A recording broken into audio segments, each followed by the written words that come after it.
So the moment you remove the sun, there's the light still coming our way. And then 8 minutes and 20 seconds later, we plunge into depths of cold, and we have nothing to orbit anymore, and we fly off at a tangent into interplanetary space.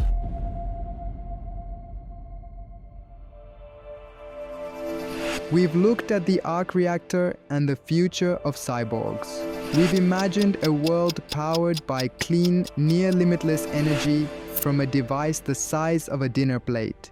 But here's the question nobody asked Tony Stark in the middle of all those board meetings and alien invasions. What if the biggest power source in the neighborhood just quit? In my previous videos, we have talked about building the future, but what if the biggest power source in the neighborhood just quit? Not the Arc Reactor, not the power grid. I'm talking about the thing that makes all of this possible.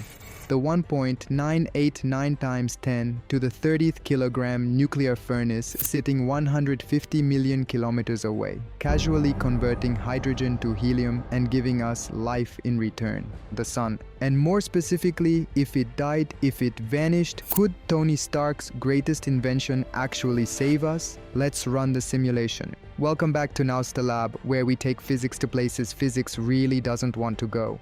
Simulation initiated. Analyzing energy deficit. Warning, power requirements.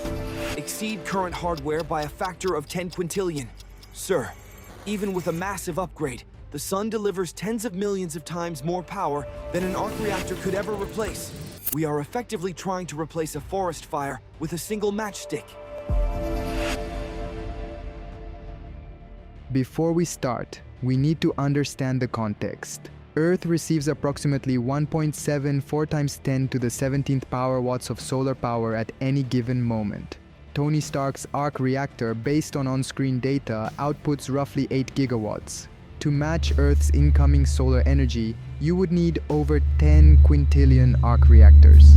That's a 1 followed by 19 zeros. Even Tony Stark's greatest invention is a candle compared to these stars. So, no, the Arc Reactor cannot replace the sun. But that's not actually the interesting question. The interesting question is, what happens when the sun disappears? And what could the Arc Reactor realistically do about it? Every second, the sun converts about 600 million tons of hydrogen into helium through nuclear fusion. That process releases enough energy to power human civilization for 500,000 years. And we get it for free, just hanging out in space 150 million kilometers away, casually keeping us alive. But what if it stopped? What would happen if something impossible happened? If in this instant the sun just disappeared, what would happen? Well, we would not know anything about that fact for 8 minutes and 20 seconds. We would still orbit the sun, we would still feel its sunlight, because the sun is 8 minutes and 20 light seconds away from us. Simulation note: to replicate 500,000 years of human civilization energy, using arc reactors, running simultaneously, you would need enough reactors to cover the entire surface of the Earth 47 times over. And you'd need to build them before the sun leaves. Tony had at most a weekend. Jarvis, initiate panic mode. The Arc Reactor is a miracle of engineering. But physics doesn't care about miracles, it cares about scale. The sun represents 99.86% of the solar system's mass. When that mass takes a day off, everything breaks. If the sun disappeared right now, you wouldn't know for 8 minutes and 20 seconds. That's how long it takes light to travel from the sun to Earth. Because light isn't the only thing that takes 8 minutes to reach us. Gravity does too. Simulation alert. T minus 8 minutes, 20 seconds. The Iron Man suit's solar charging arrays drop to 0 efficiency. Gravitational sensors detect total orbital collapse. Earth is no longer on a curved path. We are now flying in a straight line through interstellar space at 107,000 kilometers per hour. Jarvis would log this under things that are definitely fine. He would be wrong. Earth suddenly realizes it's orbiting nothing. And when that happens, we don't stop. We'd fly off into interstellar space like a stone released from a sling. Engineering note: the Arc Reactor cannot restore gravitational pull. It cannot re-anchor Earth to the Sun. At this stage, no human technology, fictional or real, can reverse orbital physics. The suit keeps Tony alive. The planet is on its own. Within minutes, you'd feel the temperature drop. After about an hour, surface temperatures would drop by roughly 20 degrees Celsius. 6 hours in, average surface temperatures would be around minus 50 degrees Celsius. That's colder than Antarctica in winter, globally. Thermal warning. The Mark L suit's life support is rated to minus 80 degrees Celsius sustained operation. We're approaching that ceiling at the 10-hour mark. Power consumption for internal heating has increased by 400%. The reactor is no longer powering weapons or flight. It's powering the pilot's survival. One man, one Arc Reactor, keeping exactly one human being alive in a minus 50-degree world. This is what Tony Stark built it for, actually. Not the missiles, not the flight. This. 12 hours in, halfway through our nightmare, temperatures would be approaching minus 100 degrees Celsius in many places. Any water on the surface is solid ice. The oceans are starting to freeze at the surface. Who survives? Anyone on the surface without shelter is dead, period. Most infrastructure would fail, pipes would freeze and burst, power plants would shut down. Your best bet, get underground. Technical analysis. Here is what the Arc Reactor can do. One reactor, properly scaled, can power a sealed, insulated underground habitat for approximately 300 to 500 people. Heating, oxygen recycling, hydroponics lighting, water purification for years, maybe decades. We can't save the world, but we can power the bunker. We can keep 500 people breathing. And sometimes, 500 people is how a species survives.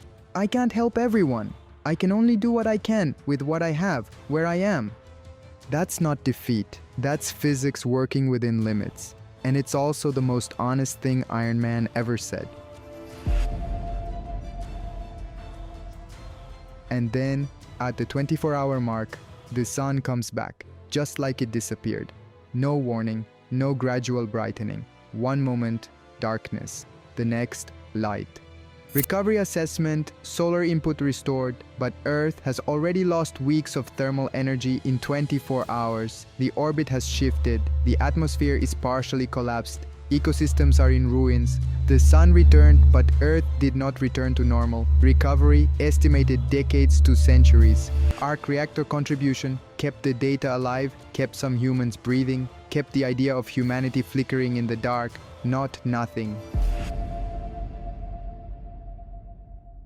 So here's the verdict. The sun delivers roughly 10 quintillion times more power than any Arc Reactor ever could. It doesn't just power us, it holds us in orbit, drives our weather, feeds our oceans, fuels the food chain. Take it away for 24 hours and the damage is irreversible, catastrophic, civilizational. No Arc Reactor saves Earth from that. But here's what Tony Stark understood better than anyone.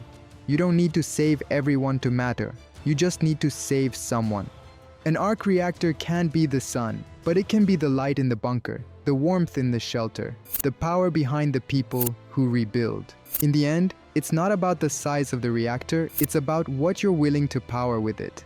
The sun delivers tens of millions of times more power than an Arc Reactor ever could. We cannot replace it, we cannot replicate it, but we can use our tech to survive the darkness and carry the memory of light forward.